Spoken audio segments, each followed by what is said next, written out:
자, 구약 성경 한 구절을 더 보도록 하겠습니다. 신명기 6장입니다. 신명기 6장. 신명기 6장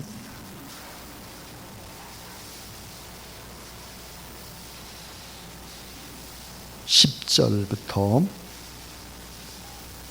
14절입니다. 신명기 6장 10절부터 14절까지 말씀을 보겠습니다. 내 하나님 여호와께서 내 조상 아브라함과 이삭과 야곱을 향하여 내게 주리라 맹세하신 땅으로 너를 들어가게 하시고 내가 건축하지 아니한 크고 아름다운 성읍을 얻게 하시며 내가 채우지 아니한 아름다운 물건이 가득한 집을 얻게 하시며 내가 파지 아니한 우물을 차지하게 하시며 내가 심지 아니한 포도원과 감람나무를 차지하게 하사 내게 배불리 먹게 하실 때에 너는 조심하여 너를 애굽 땅 종되었던 집에서 인도해 내신 여호와를 잊지 말고, 여러분 따라하세요. 내 하나님 여호와를 경외하며 그를 섬기며 그의 이름으로 맹세할 것이니라. 예. 자, 이제 우리 잠시 한번 동영상을 보겠습니다. 자존심 강한 북한이 올해 식량 사정이 매우 나쁘다면서 유엔에 공개적으로 긴급 식량 지원을 요청했습니다. 유엔도 자체 파악해 보니까 북한 주민의 40%가 영양 부족 상태라고 밝혔습니다. 특히 어린이나 임산부가 심각한 상황이라고 합니다. 먼저 조국현 기자가 실태를 취재했습니다. 황해남도 배천군의 한 협동농장. 올해 농사 준비에 한창입니다. 조선중앙TV는 요즘 이른바 영농전투에 관한 내용을 자주 방송합니다. 광농사를 받아들이기 위한 이런 작전을 드세게 밀고 나가고 있습니다. 북한은 지금 식량 확보 전쟁 중입니다. 김정은 국무위원장이 직접 시정연설에서 먹는 문제를 풀어야 한다. 당이 제시한 알곡고지를 무조건 점령해야 한다. 집집마다 풀 먹는 짐승 기르기를 추진하라고 지시했습니다. 작년 북한의 곡물 생산량은 495만 톤, 140만 톤이 부족합니다. 농업 기반이 부족한 구조적 원인도 있지만 작년 여름 계속된 폭염과 가뭄이 결정적이었습니다. 유엔 산하 세계 식량계획 북한 사무소는 MBC와의 이메일 인터뷰에서 특히 6월부터 9월까지가 가장 심각하다고 밝혔습니다. 앞으로가 더 큰 문제라는 겁니다. 수확되는 계절을 보면 가을이란 말입니다. 초여름부터 가을 작물이 수확되기 때까지는 단경기라 그래갖고 특별히 수확되는 곡물이 별로 없어요. 주민들의 영양 부족은 이미 심각합니다. 세계 식량 계획에 따르면 현재 북한 전체 인구의 41%에 해당하는 1,030만 명이 영양 부족 상태입니다. 특히 어린이 5명 중 1명이 만성 영양 부족으로 성장에 문제가 생겼고 임산부도 만성적 영양 결핍으로 모성 사망률이 한국의 8배에 달합니다. 오죽하면 자존심 강한 북한이 이례적으로 유엔에 긴급 지원을 요청했습니다. Express our concern about the deteriorating food security situation in the DPRK. The government has requested assistance from the international humanitarian organizations. 북한은 지난 2월 유엔에 공문을 보내 지난 1월부터 노동자 가정에 대한 배급량을 1인당 550g에서 300g으로 줄였다고 밝혔습니다. 이대로라면 이번 여름이 위험해 보입니다. MBC 뉴스 조국현입니다. 2017년 기준으로 해마다 우리나라에서 2,000명이 혈액으로 목숨을 잃는다고 합니다. OECD 회원국 중 가장 사망자가 많은데요. 하지만 북한의 상황은 더 심각합니다. 희생자 수가 우리보다 8배가 많다는 추정치가 나올 정도인데요. 이런 북한에서의 결핵을 퇴치하기 위해 20년 넘게 활동하고 있는 단체가 있습니다. 바로 유진벨 재단인데요. 얼마 전에도 북한을 찾았다고 합니다. 해마다 2차례씩 북한을 찾아 결핵 치료를 진행하고 있는데요. 이제는 조금씩 힘이 붙이는 듯합니다. 어떤 이유 때문일까요? 최윤아 리포터와 함께 만나보시죠.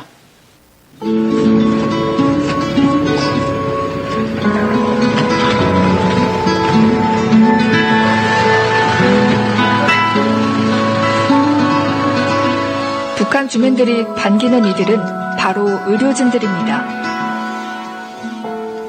방문 지역 주민들 상당수가 결핵으로 고통받고 있지만 제대로 치료받지 못하고 있다는데요. 이 때문에 북한 주민들은 1년에 2번 자신들을 찾는 유진벨 재단 관계자들을 손꼽아 기다린다고 합니다.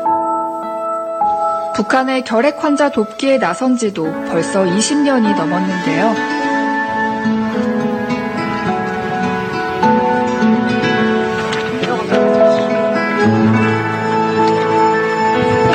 무슨 신부님? 이름이 있을 거 아니에요? 벤자민 신부님. 예, 멕시코에서 오셨어요. 노래 잘하시고요. 그렇죠? 단원들의 방문이 익숙한 듯 웃어 보이는 의료진들. 치료약이 도착하고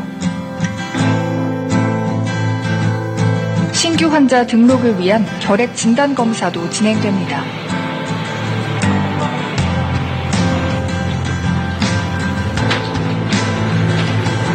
일정의 마지막, 완치된 환자들을 위해 마련된 일명 결핵 졸업식이 진행됐습니다.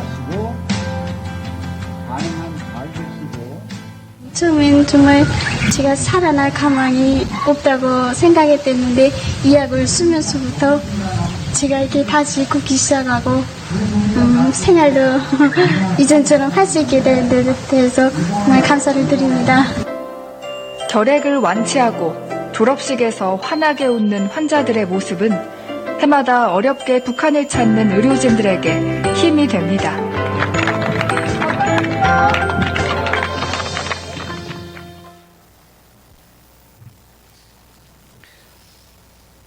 오늘 저는 One plus All이라는 제목으로 하나님의 말씀을 전하려고 합니다.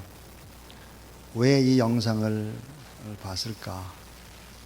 조금이 지나가면 왜 이 영상을 봤는지를 알게 될 것입니다. 천재화가 레오나르도 다빈치가 1497년에 불후의 명작인 치후의 만찬을 완성했습니다.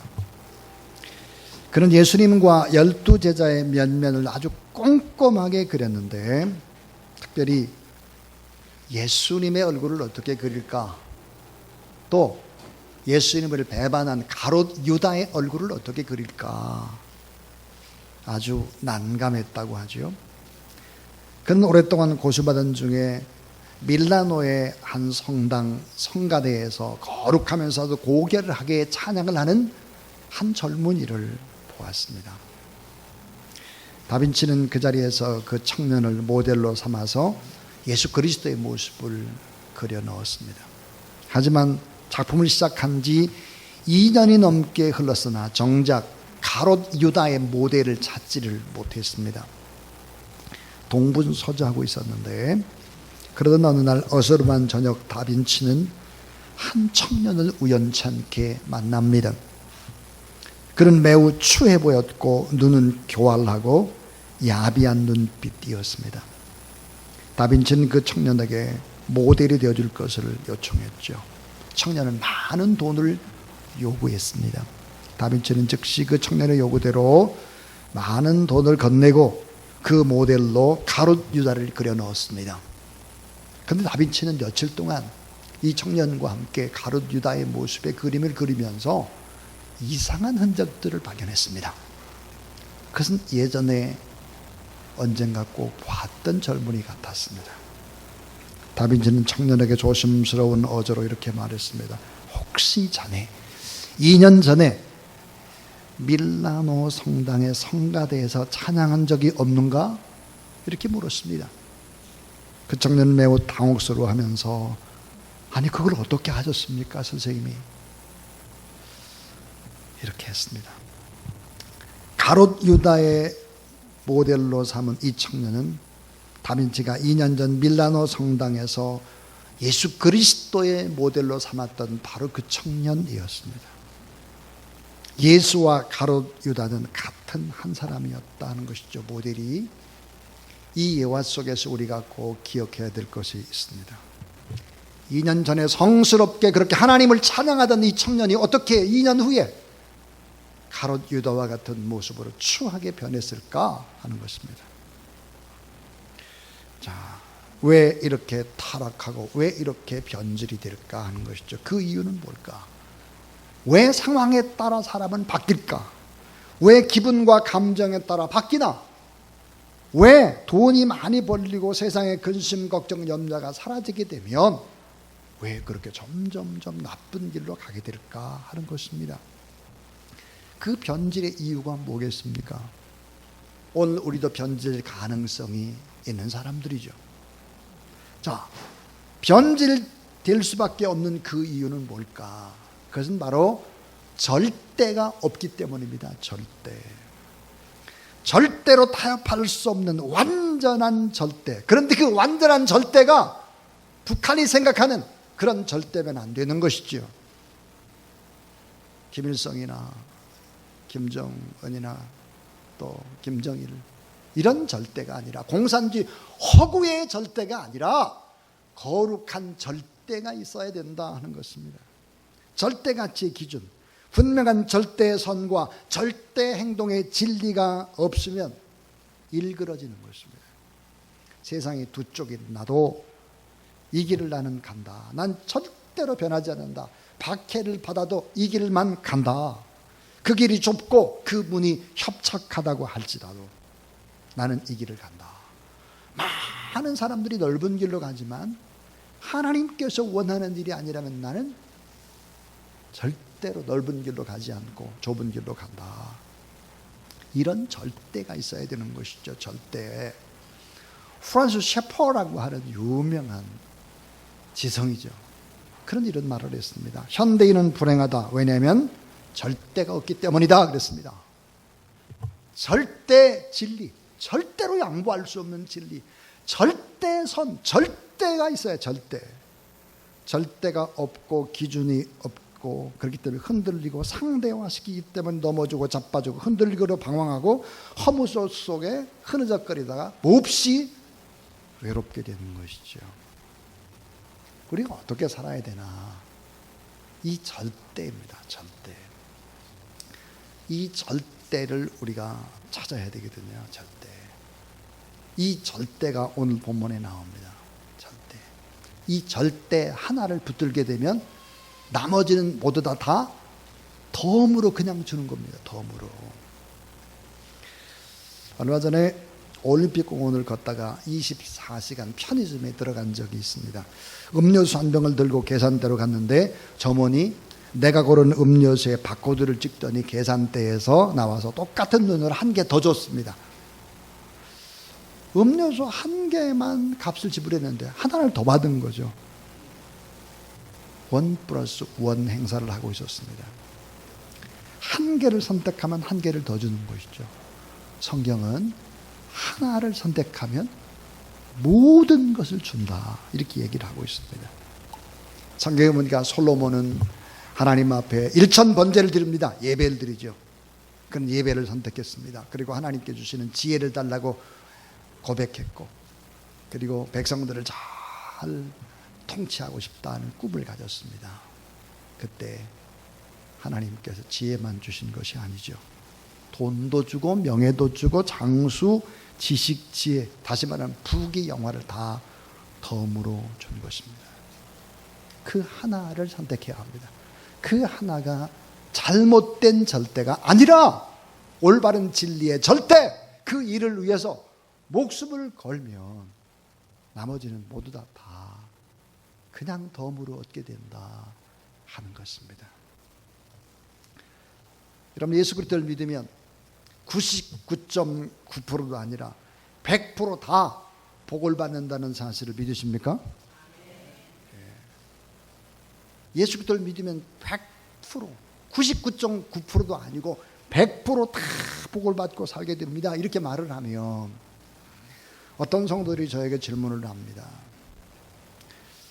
목사님, 저는 교회 다닌 지 20년도 넘습니다.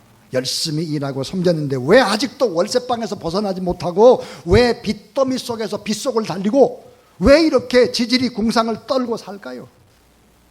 대답을 해보세요. 이렇게 하는 장로님이 계셨습니다. 그때 저는 이런 대답을 했습니다. 그럴 만한 이유가 있습니다. 그 이유, 그것은 장로님이 받고 싶어하는 복과 하나님이 주고 싶어하는 복의 차이입니다. 차이. 엄청난 이 차이가 좁혀지지 않기 때문입니다 라고 말했습니다. 그리고 제가 물었습니다. 장로님, 무슨 복을 받고 싶습니까? 그 복을 다 받고 나면 정말로 행복할 것 같습니까? 그리고 제가 이런 권면을 했어요. 그 복을 이미 다 받았다고 생각하고 먼저 하나님 앞에 받은 태도를 취해 보세요. 자, 지금 그 태도를 가지고 복을 받은 후에 더 타락할 수 있습니다. 우리의 지금 태도를 가지고 돈을 많이 벌었다 이거예요. 더 부유해졌다 이거예요. 더 건강하고 이렇게 됐을 경우에 우리가 타락하지 않고 더 온전히 주님을 향해서 헌신할 수 있나를 물어봐야 합니다. 우리가 복 받기 전에 꼭 먼저 하나님 앞에 받아야 될 진정한 복이 있습니다. 이 복을 받으면 어때요? 이 복 하나를 선택하면 올이에요. 올. 모두 다다. 자, 오늘 이 말씀에 보면 신명기 6장의 말씀을 보면 또 로마서 8장의 말씀에 보면 우리가 하나님을 사랑하고 하나님을 경외하면 모든 복을 다 주겠다는 거예요. 그런데 이런 말씀을 하고 있습니다. 내가 복을 받고 내가 크게 번성하고 내가 강건하게 되고 오래오래 살려고 후손들이 다 잘 될 것이다 약속을 했어요. 하나님께서 약속하신 복입니다. 전부 다 이런 거 다 주겠다는 거예요. 그런데 하나님께서 너희가 노력해서 얻는 복이 아니라 하나님이 주는 복이 있다는 거예요. 하나님이 주는 복.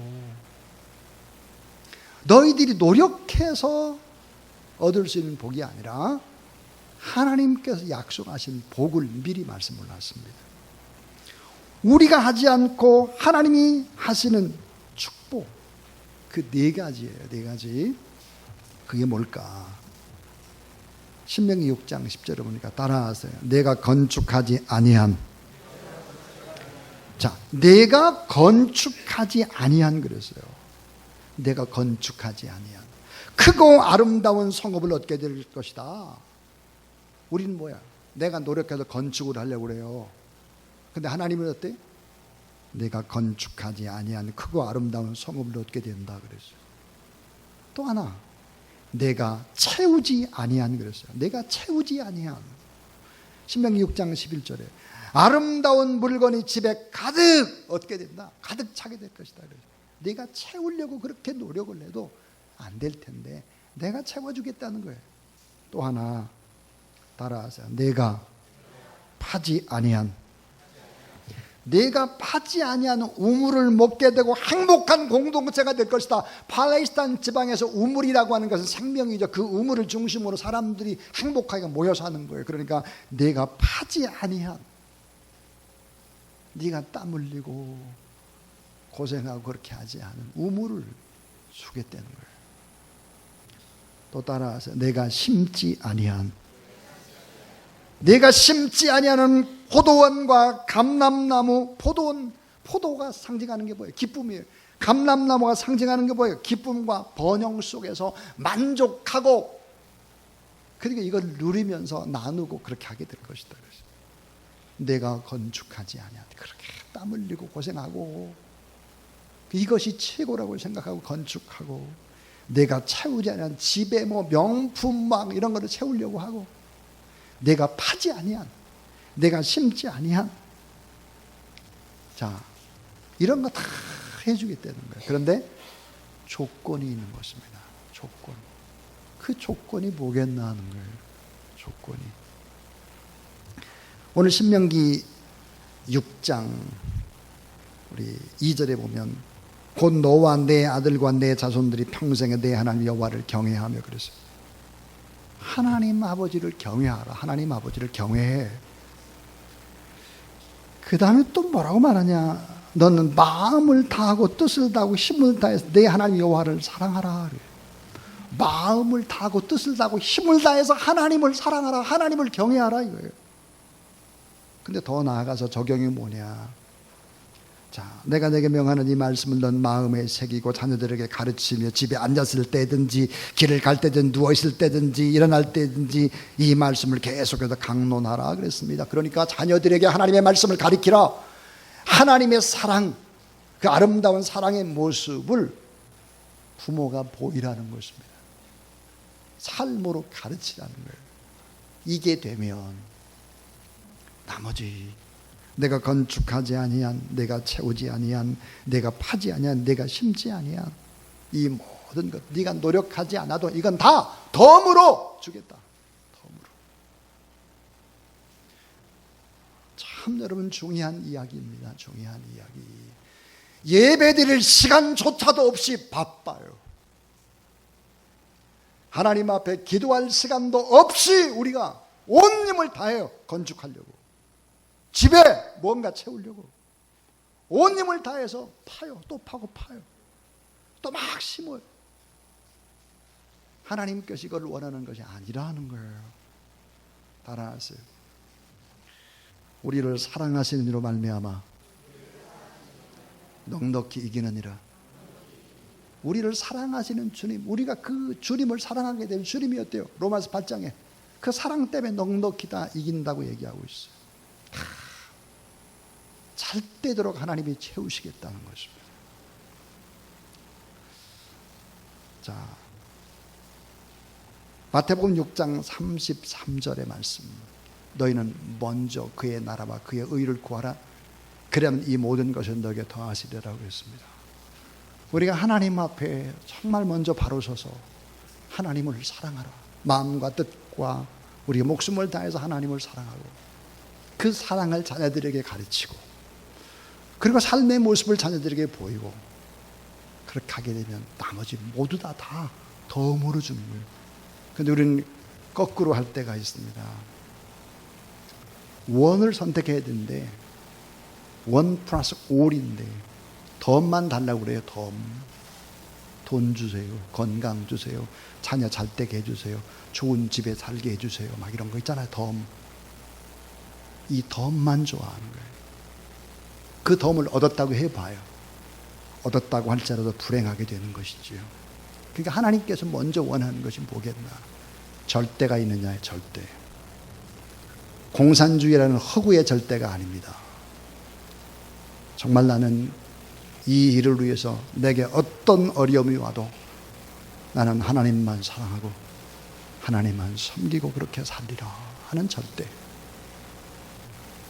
여러분의 인생이 어떻습니까? 지금까지 살아오면서 여러분 정말로 여러분 뜻대로 된 것이 무엇입니까? 계획대로 된 것이 무엇입니까? 하나님의 주권적인 섭리가 있어서 오늘 이 자리까지 우리가 왔다고 하는 생각을 가지고 믿음으로 이 절대를 품고 살아가는 그런 여러분 되길 주의 이름으로 축원합니다. 자, 하나님을 사랑한다는 것이 뭘까요? 하나님을 사랑한다고 하는 것은 작은 자를 사랑하는 것입니다. 작은 자. 마태복음 25장 40절에 자, 여기 내 형제 중에 따라하세요. 지극히 작은 자 하나. 자, 지극히 작은 자 하나에게 한 것이 곧 내게 한 것이다. 그랬습니다. 지극히 작은 자 하나에게 한 것이 곧 내게 한 것이다. 지극히 작은 자를 위해서 우리가 사랑을 베풀 때 그것은 하나님을 사랑하는 것입니다. 여러분 주님의 몸이라고 하는 이 교회를 잘 섬겨야 합니다. 이런 고백을 합니다. 교회를 어머니처럼 사랑하지 않는 자는 하나님을 아버지로 섬길 수 없다 그랬습니다. 교회를 뜨겁게 사랑하고 이 교회를 통해서 하나님의 위대한 일들을 행하는 이런 꿈들을 꿔보십시오. 조금 전에 우리는 캄보디아에서 우리가 파송한 선교사님들이 온 몸을 다 바쳐서 목숨을 걸고 복음을 증거하는 모습들을 보았습니다. 저는 오늘 새벽에 문정역에서 이렇게 내려오면서 이렇게 잠시 걸으면서 혹시나 뭔 또 들어온 것이 있나 하고 봤더니 이종보 선교사님한테 문자와 함께 사진 몇 장이 들어왔습니다. 가슴이 참 뭉클했습니다. 건물이 붕괴되고 고통하는 사람들에게 찾아가서 신학생들과 하나님의 말씀을 전하고, 그리고 주님이 이 길을 걸어갔던처럼 저도 이 길을 걸어가겠습니다 라고 하는 이 글귀가 제 마음속에 참 와 닿았습니다. 여러분, 우리의 가족이 지금 캄보디아에서 댕기열 말라리아에 걸려서 병원에 입원 중에 있습니다. 또 최혜선 선교사님, 눈이 파리 같은 것들이 또 뭐 구름 같은 것들이 끼고 이래서 잘 안 보이고, 또 치아는 다 상하고 이 들어왔습니다. 사랑하는 여러분, 이건 절대가 무엇인지를 안 사람의 모습입니다. 절대. 이걸 아십시오. 적당히 놀고 먹을 거 먹고 막 즐기고 이렇게 예수를 믿은 사람과 영혼의 구원을 위해서 이렇게 애쓰고 힘쓴 사람의 모습과 훗날 상급이 같다고 생각하지 마세요. 절대로 같지 않습니다. 절대로. 여러분, 주사랑교회라는 이 교회, 이 자체가 아주 작은 공동체 같으나 이 공동체를 통해서 수많은 사람들에게 희망과 용기와 꿈을 주고 있습니다. 그 교회를 사랑하는 것은 주님을 사랑하는 거예요. 작은 자를 사랑하는 것, 주님을 사랑하는 것입니다. 주님을 위해서 온 힘을 다해서 주의 나라를 위해서 힘쓰고 애쓰는 저와 여러분, 그래서 덤으로 잘 살고 뭐 건강하고 또 누리고 뭐 이런 거, 이건 다 덤입니다. 덤. 하나를 잘 절대화시킴으로 또 하나님이 주시는 더 풍성한 은혜를 나누고, 그것도 내 것이 아니라 하나님의 은혜로 받은 것이기 때문에 더 많이 나누고 베풀면서 더더욱 더 행복해지는 여러분의 삶이 될 수 있기를 주님의 이름으로 축원합니다.